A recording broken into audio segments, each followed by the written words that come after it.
Civil War is ultimately a sort of boring morass of nothingness for me. It leans into the messaging that Joe described, this sort of nihilism, war is a pointless hell, nobody knows what they're fighting for. But this messaging did not feel like it had the courage of its convictions. It did not feel the kind of theme that a director was dying to tell. You know, when a theme has clarity and it has nuance. It felt like this was a theme that Garland sort of ended up with because he had nothing to say. And so what does a director do as their last resort? They lean into the nihilistic, nothing means anything, no one knows what they're fighting for, blah, blah, blah bullshit. But to me, that theme arose from a vacuum because this movie kind of had nothing to say and had such a sort of like painful, almost like cringy non-understanding of American culture. Like, there, besides the two redneck scenes, which are film tropes at this point, so you can just pull the redneck scene straight out of Deliverance. Other than that, though, there's this kind of vacuum where American culture and society should be in this movie, and we don't get a lot of it. Like, I don't really know. To me, the whole thing about like nobody knows what they're fighting for, and they never really clarify like what the sort of combatants are going at. You get these hints that it's some sort of inevitable result of our current climate. Some character at a point literally references the Antifa massacre, and I was like, "Oh no, Jesus!" Why is this such a fucking problem for everybody? What that tracked for me?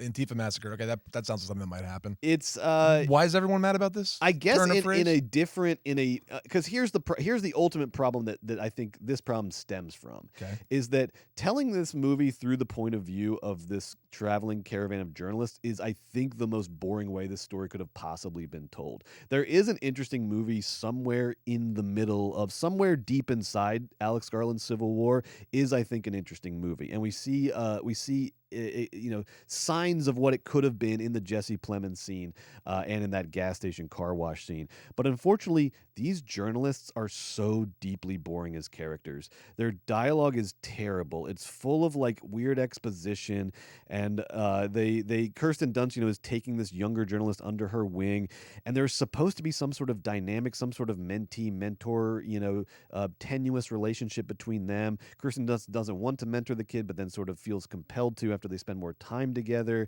And to me, all of this just felt boring. I was just so bored by the journalists, and Really? Unfortunately, the journalists are exclusively our POV in this movie. Mm-hmm. We see everything through their eyes, and they are, though, because these journalists are ultimately dedicated to a sort of dead-eyed objectivity, right. It prevents you from getting a read on anything. Mm-hmm. And so there's no like that's why when Jesse Plemons came, I was like, finally someone who like believes in something and has a point of view and a personality. These fucking journalists who are so hollowed out by war, like that they like Kirsten Dunst, unfortunately, I cannot believe I'm about to say this, like all the main performances besides Plemons in this movie felt off to me, and that includes the Queen Kirsten Dunst. I can't believe I'm saying that. I don't hold her responsible for this because we see what she can do everywhere else, but Garland did not know how to direct her, did not know how to get the right performance out of her. She's trying to do this like stoic, I've seen it all war journalist thing, but it ultimately reads as, again, just sort of nothing. Like, there were so many moments in terms of the characterization and the themes where I felt like they were trying so hard to sort of not do anything because they didn't want to sort of like tip their hand, or, they ultimately wanted to lean into like war is pointless, but you still have to give me something. And there was such a hesitance to like do anything with those main characters or do anything with the themes that you end up with kind of nothing besides some really killer action sequences along the way.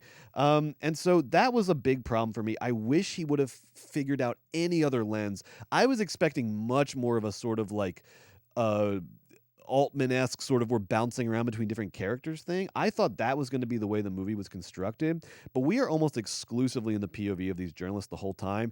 And after like a couple minutes, I was like, please, Andy, can I see this from anybody else's perspective? I would really love that. I have more to say, but I'm going to let you just on that jump point. In here, Let's go back. The journalist thing, they are like four archetypes of types of journalism. That's fine. But I didn't mind the frame. Like, it's on one hand, it's like, okay, yeah, well, that's a good way to get from point A to point B while literally having to be objective about what the images that you're seeing, and I just disagree a little bit. I disagree with you about the performances. Thank you. I just wanted to interrupt you and tell you I disagree. I know. I see you steaming over there. No steam. No steam. And I like all the actors. I like Wagner or Wagner or Mora, who we've seen I think in television in the I don't know what he's from. Pablo Escobar, Narcos. right, Narcos. He's in That's Narcos. exactly. Yes, duh. and then Kaylee Spaney, who I know you like from Priscilla. Stephen McKinley Henderson, who of course is always great, but like the lines they made Stephen McKinley Henderson say, who's amazing, are just so plotting and like, oh my god, I just like it's the performances were off, I thought, because the dialogue, to me, a lot of it felt like it was written by Max Fisher from last week's movie Rushmore. It had that, if you've seen Rushmore, you know Max Fisher's like high school plays, and that's fun for campy stuff like that. But there was so much just like war journalism, like just sort of self-serious dialogue, too much expository kind of dialogue, too much like stiff, overwritten dialogue. The actors had a hard time selling the dialogue, and then combined with that, there were so many scenes where actors had to do like silent screams, where they're like screaming in such anguish, but they're not like giving you the audio, like Al Pacino's famous Godfather 3 silent scream on the stairs. Like Kirsten Dunst right? at the end screaming against the wall. It's just I felt that it felt so unearned. I didn't know like I was like, these characters like feel that deeply. She's standing next to the White House and there's a fucking bomb going, 7,000 bombs going off. Right, but this is a character that for 90 but her minutes friend just we've been died, told. and this was her. So like her friend died. She played it cool. Right. Like she was like I'm fine with Yep. it. Whatever, this happens. This is my Right. job. And then she was overcome at the worst time.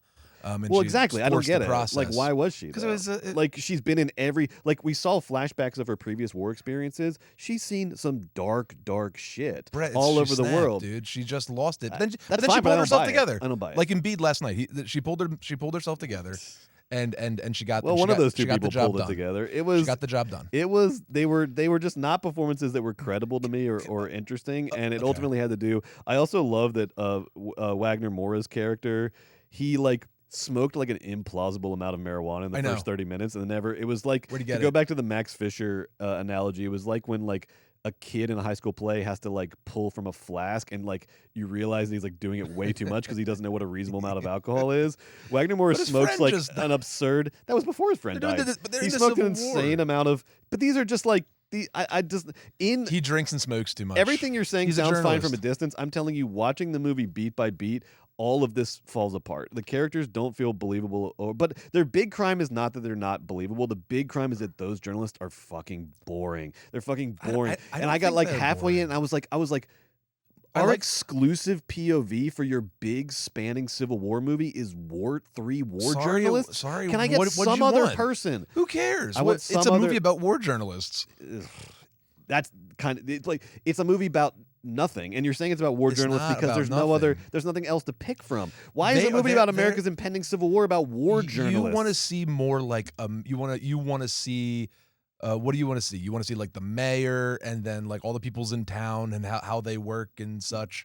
And then you like the redneck scenes. Yeah, I like the redneck scenes a lot because that reminded you of like this movie didn't have a lot of America in it. they felt like I think- terrifyingly I think real people. that in years 4, 5, and 6 of the Civil War, there's no more American like lines or people to be like. There's no more types of people. There's just the I don't know if that's ever-enveloping true. war. I'm afraid it's it so might weird be true. Yeah, but it's so weird to say that with complete conviction because maybe not. Like maybe But people I- burrow deeper and deeper into their cult identities, and maybe they become more. Well, some of them convicted of their do. beliefs. Some of them do.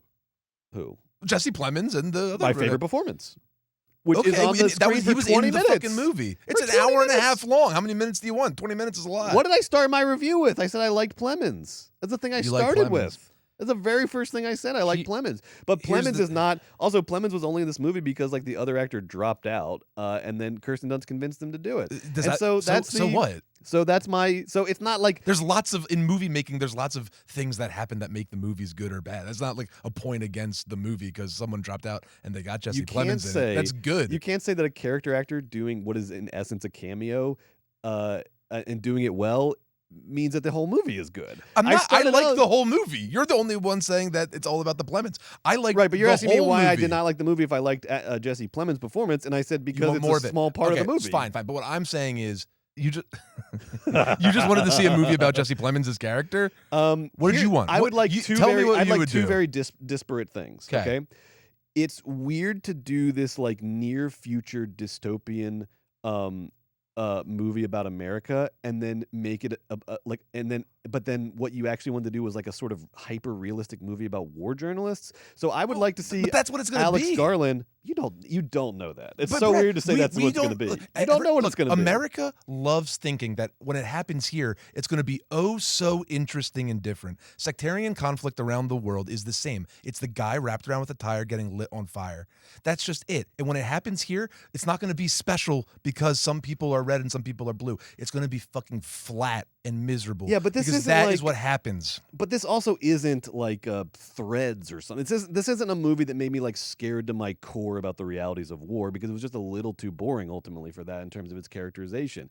It just sort of falls. It just the middle falls out of the movie because there's no central dramatic engine that's interesting to me. There are cameos that are interesting to me, but the journalists scared. The journalists bored the living hell out of me. There were 4 psychopaths that were hell-bent on getting a picture of Trump eating a fucking bullet. It was a pretty exciting. They weren't presented fucking as thrust. psychopaths, though. They are, though. Yeah, but they're not. It's not executed. I mean, like it's fine on paper to say that, but it's not. You can't tell me that like Kirsten Dunst's character played as psychopathic. She's so fucked. We see all the things that she's seen, Right? and you can't understand why she breaks down at the end. She's. I thought she was a psychopath. Which one is it? Does she have empathy or is she a psychopath? See, the whole thing. These characters are confusing. As time goes on, people will see that there's a lot more like wisdom and insight and fun in this movie than we're perhaps viewing it with now. I just have faith in the storyteller, Garland, and I also have faith in what I saw. There were some pretty excellent images, and I also just think that it's not he didn't know what he was doing or what he wanted to say. I think he wanted to let us know that it's going to look a lot like it looks everywhere else, and we're all going to love it. I think it's interesting. I like the movie. I did not like the filmmaking either because I thought minus incredible gun sounds, action sequences, all of that was done really well. But all of the little touches, all of the little auteur touches to me played really false. There was montages that seemed straight out of a HeGetsUs.com commercial in terms of how sort of corny and like cross section of American-y they were, or the American landscape.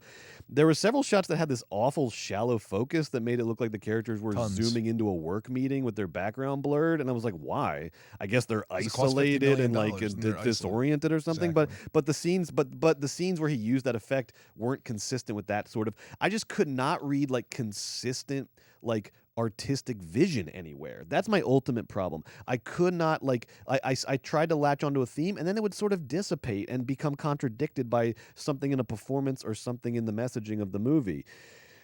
There was way too much suicide on the soundtrack for how tepid and toothless the movie is. It's not punk. It was trying the soundtrack is sort of like punk post-punk, and the movie does not read that way at all. Alex Garland's one original idea in the movie, if he has one, is hey, what if White House Down had a no-wave soundtrack?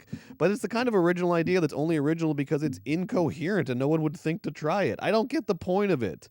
It does make for some very cool scenes of helicopters coming in over a burned out New York sort of landscape to the Silver Apples, which is cool in theory, but I think only because the Silver Apples and Suicide are cool, not necessarily because the movie's good. I do give it 1 star for Jesse Plemons and the redneck at the car wash. Those 2 scenes were fantastic. I give it another star for how the gun sounded in IMAX and how the action sequences were executed. Otherwise, Civil War for me was a stinker, and if this is what the real Civil War is going to be like Joe says, kill me first. 2 stars. Joe is so pissed. You do. All right, here's a question. What? Is there any part of you that thinks I'm being dishonest because there's a competitive aspect to this? No. Okay. Of course all right, not. good. Because I'm telling you the absolute truth. No. That's why I'm mad. Do